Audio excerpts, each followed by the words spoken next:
അയ്യോ മഹേട്ടാ, അയ്യോ. പേടിക്കാനൊന്നുമില്ലടി. എന്നാലും ഈ കിടപ്പ്. ആ, നീയും തുടങ്ങിയോ?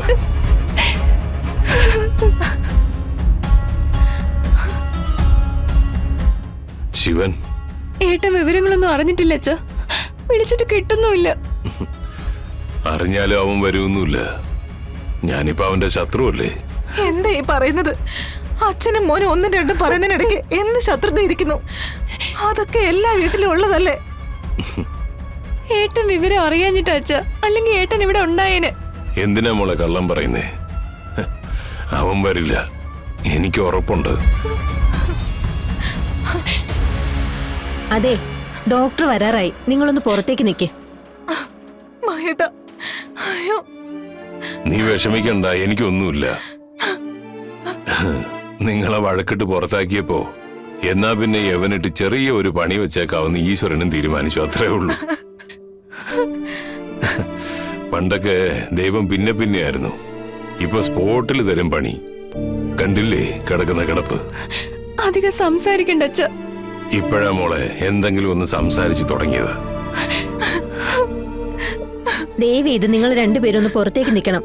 ഡോക്ടർ വന്ന് കണ്ട വഴക്ക് പറയും. പുറത്തേക്ക് നിന്നോ? എനിക്കിപ്പോ കുഴപ്പമൊന്നുമില്ല.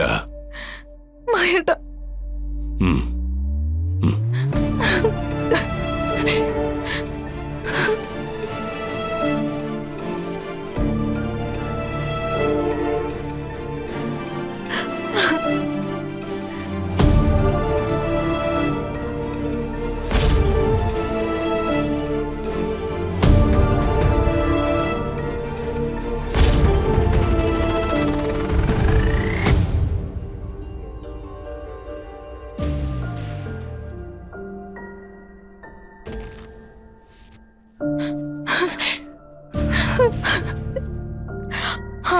മോളെ, നീ ശിവനെ വിളിച്ച് കാര്യം പറയേ.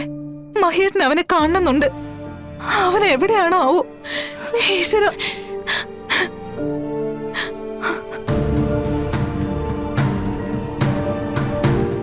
രേഷ്മയല്ലേ? ആ അതെ. വിഷ്ണുവിന്റെ ഡെത്ത് സർട്ടിഫിക്കറ്റിന് അതെ, വെയിറ്റ് ചെയ്യാൻ പറഞ്ഞു. ആയിട്ടുണ്ട്, വരൂ. ആ വാ.